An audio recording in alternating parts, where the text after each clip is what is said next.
Salut à tous, c'est Louis, j'espère que vous allez bien.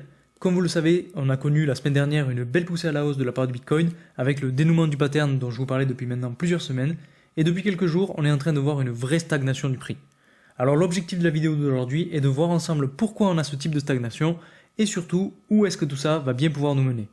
On parlera aussi dans cette vidéo de la courbe de l'Ether qui est selon moi la plus intéressante à analyser en ce moment. Ce n'est pas pour rien que je vous dis qu'actuellement je me focalise plus spécifiquement sur l'Ether, puisque comme vous le savez, beaucoup de signaux montrent une arrivée imminente de la alt season, et c'est aussi ce dont on va parler aujourd'hui. Alors, est-ce que cette stagnation du prix annonce l'arrivée de la alt season, ou bien est-ce que la poussée à la hausse du prix du Bitcoin n'est pas encore finie? Eh bien, c'est ce que nous allons voir tout de suite ensemble dans cette vidéo.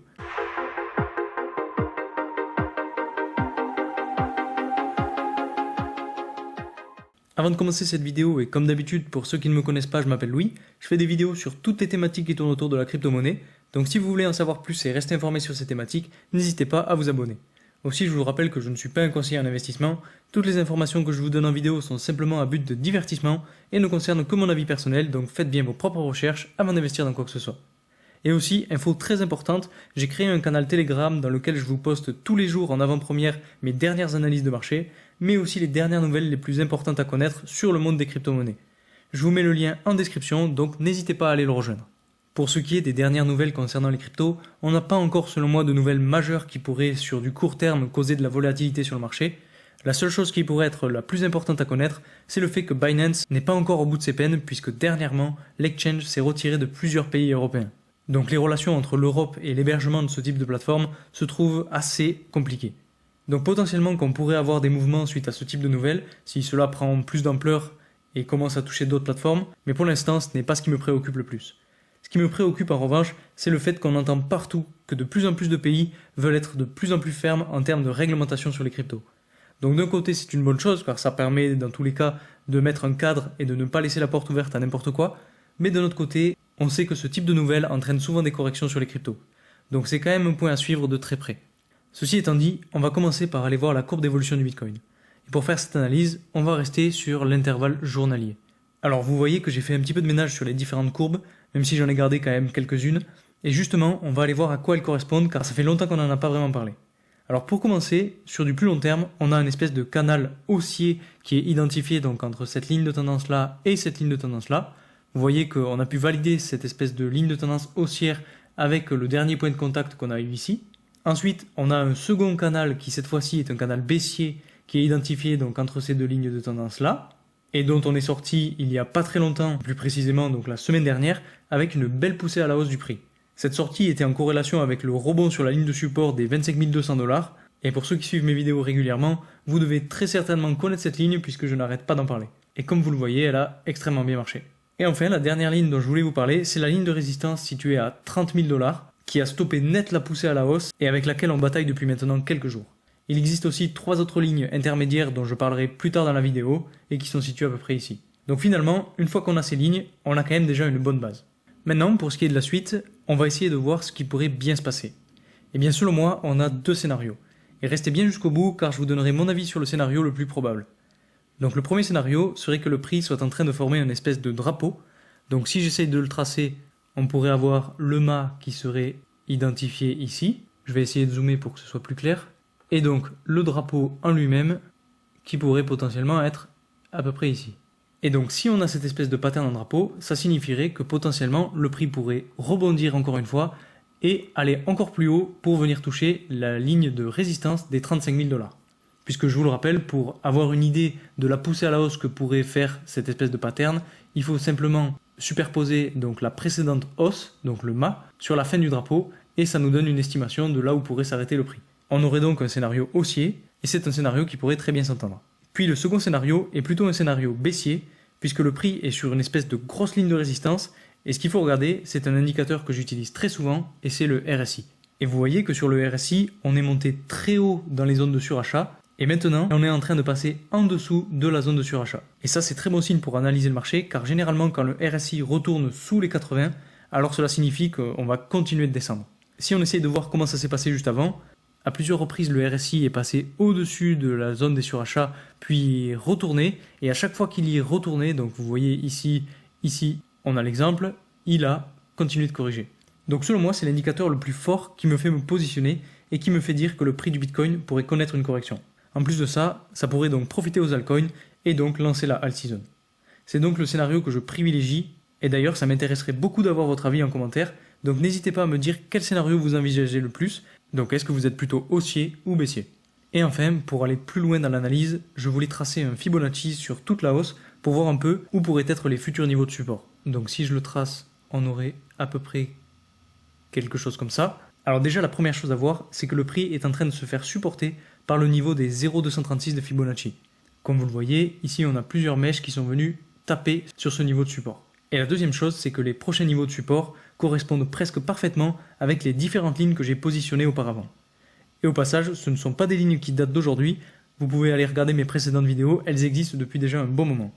Donc selon moi, on pourrait voir le prix continuer de corriger, passer en dessous du niveau des 0,236 et venir chercher soit le niveau des 0,5 aux alentours de 28 300 $, ou si on va encore plus bas et qu'on corrige encore plus, chercher les 0,618 aux alentours des 27 200 $.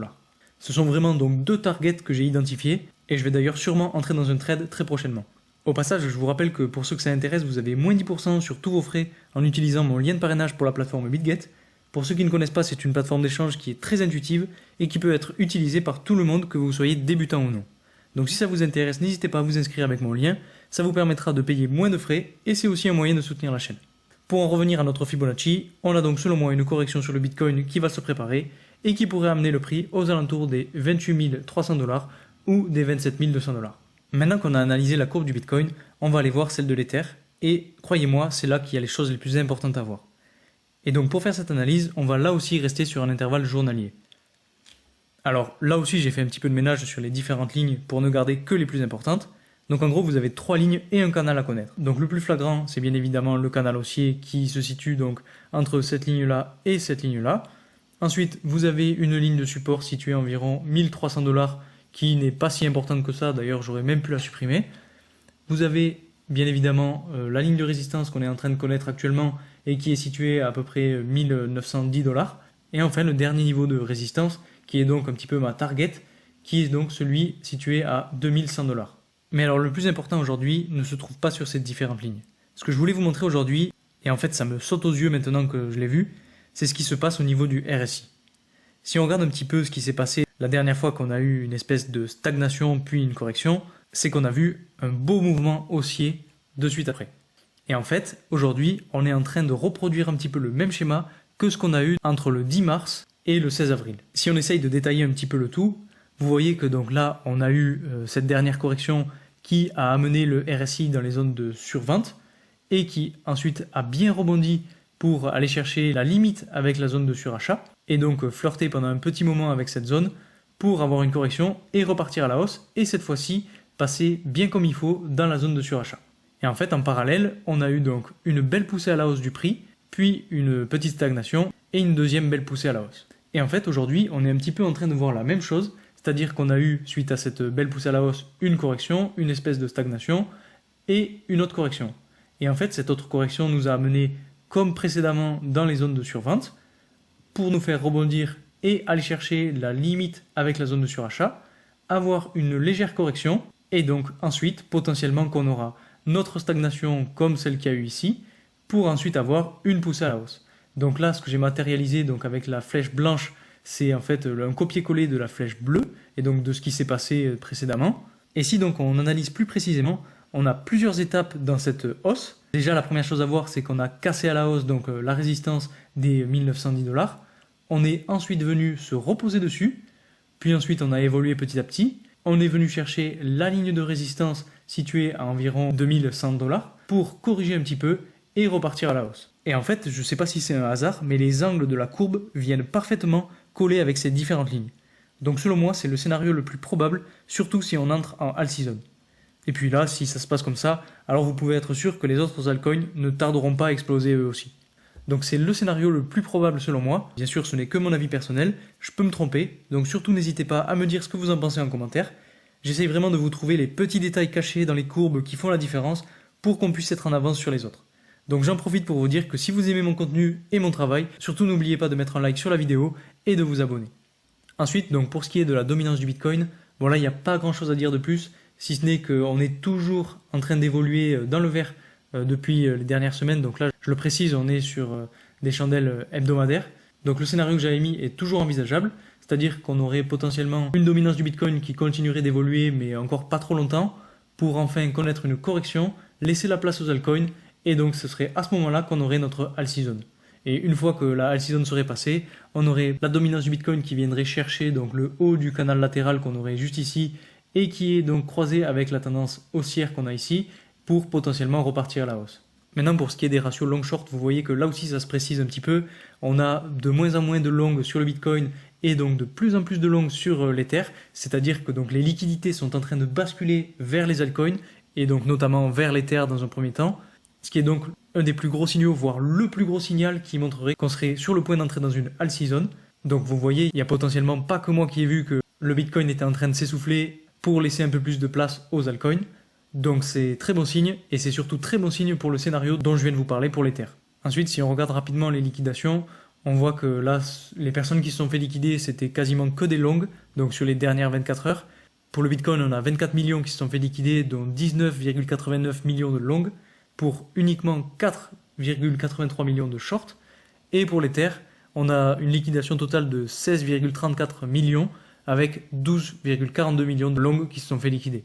Et en fait, cette liquidation de long peut s'expliquer par le fait qu'on est en train de stagner en dessous de deux grosses lignes de résistance, que ce soit pour le Bitcoin et pour l'Ether. Et en fait, les gens se sont dit, chouette, ça part à la hausse, on va acheter parce qu'on veut rentrer dans le train assez vite pour ne pas louper la fin de la hausse. Et en fait, potentiellement que cette hausse est finie. Et c'est aussi pour ça qu'ils se font liquider. Donc généralement, ce sont les plus petits investisseurs qui voulaient surfer sur cette vague haussière. Et en fait, c'est généralement à ce moment-là que le prix se retourne et qu'on connaît des corrections.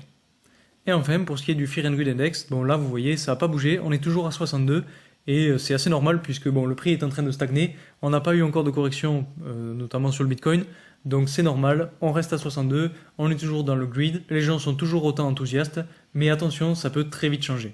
Donc voilà pour cette analyse du marché, les choses les plus importantes à retenir, c'est qu'on risque selon moi de connaître une correction sur le Bitcoin, qui ne sera pas forcément une si mauvaise nouvelle, puisque cela profitera aux altcoins et pourra enfin lancer notre all season. Puisque comme je vous le rappelle, on a tout d'abord les liquidités qui sont sur le Bitcoin, qui entrent sur le Bitcoin, et ensuite qui basculent petit à petit sur l'Ether et qui se déversent ensuite vers les autres altcoins. Bien évidemment, ce n'est pas un conseil en investissement, faites toujours bien vos propres recherches avant d'investir dans quoi que ce soit. En tout cas, j'espère que cette vidéo vous aura plu. Si c'est le cas, ça me ferait vraiment plaisir que vous mettiez un like sur cette vidéo. Ça me permet aussi de voir si vous aimez mon contenu et ça me donne de la force pour continuer. Donc si vous voulez rester informé de l'actualité du marché et des dernières nouvelles sur les cryptos, n'hésitez pas aussi à vous abonner à la chaîne YouTube, mais aussi à rejoindre le canal Telegram pour avoir plus d'infos en temps réel. Dans tous les cas, je vous remercie encore pour votre soutien, et moi je vous dis à très vite pour une nouvelle vidéo. Salut!